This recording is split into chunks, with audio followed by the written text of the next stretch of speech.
Good morning. आज आप पढ़ेंगे कक्षा 10 विषय भौतिक विज्ञान। चैप्टर का नाम है विद्युत आवेश और कूलाम का नियम। ठीक है, देखिए जानेंगे आवेश किसे कहते हैं।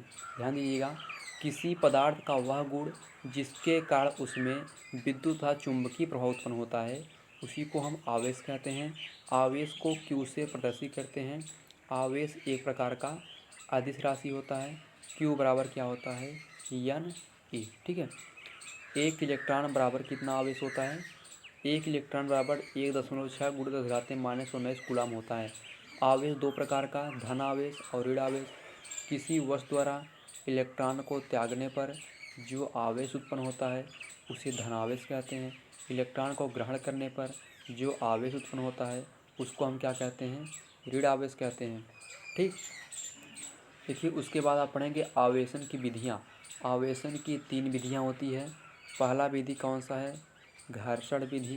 पहला घर्षण विधि, दूसरा होता है चालन विधि और तीसरा होता है प्रेरण विधि। ठीक, घर्षण विधि क्या होता है, जब दो वस्तुओं को आपस में रगड़ा जाता है। ठीक, जब दो वस्तुओं को, मान लीजिए वस्तु है दूसरा वस्तु है, जब दो वस्तुओं को आपस में रगड़ा जाता है तो किसी एक वस्तु से इलेक्ट्रॉन का स्थानांतरण दूसरे वस्तु में होता है। जो वस्तु इलेक्ट्रॉन का त्याग करता है वह धनावेश होता है। जो वस्तु इलेक्ट्रॉन का ग्रहण करता है वो क्या होता है, ऋण आवेश होता है। ठीक, यहाँ पर फिगर बनाया गया है। उसके बाद अगला हेडिंग है प्रेरण विधि। देखिए प्रेरण विधि में क्या होता है, जब किसी आवेशी चालक के निकट अन्य आवेश रहित चालक को रख देते हैं तो वह आवेशी चालक के जो समान आवेश होता है वह अनावेशी चालक में चला जाता है। इसी को क्या कहते हैं, प्रेरण विधि। ठीक, उसके बाद आप देखेंगे अगला है आवेश के मूलभूत गुण। पहला गुण क्या है, आप जानते हैं कि समान आवेशों में आकर्षण होता है, समान आवेशों में क्या होता है, प्रतिकर्षण होता है, विपरीत आवेशों में आकर्षण होता है।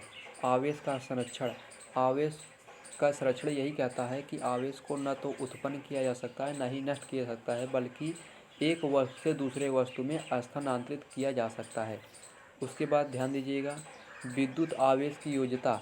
योज्यता का मतलब यह होता है कि किसी निकाय में उपस्थित कुल आवेश भिन्न भिन्न आवेशों के बीजगणितीय योग के बराबर होता है। बीजगणितीय योग क्या होता है, प्लस और माइनस। ठीक है, यही क्या है, बीजगणितीय योग होता है। ठीक, ठीक है। उसके बाद इसी में आप पढ़ेंगे कि आवेश का क्वांटीकरण। किसी निकाय में उपस्थित कुल आवेश इलेक्ट्रॉन के पूर्ण गुणज होते हैं। मतलब आवेश 1 हो सकता है, 2 हो सकता है, 3 हो सकता है। ठीक है, कभी भी आवेश भिन्नात्मक नहीं होगा, न तो कभी दशमलव में हो सकता है। ठीक है, आवेश जब भी होगा एक पूर्ण संख्या के रूप में ही होगा। ठीक है, आज के वीडियो में बस इतना ही। Thanks for watching.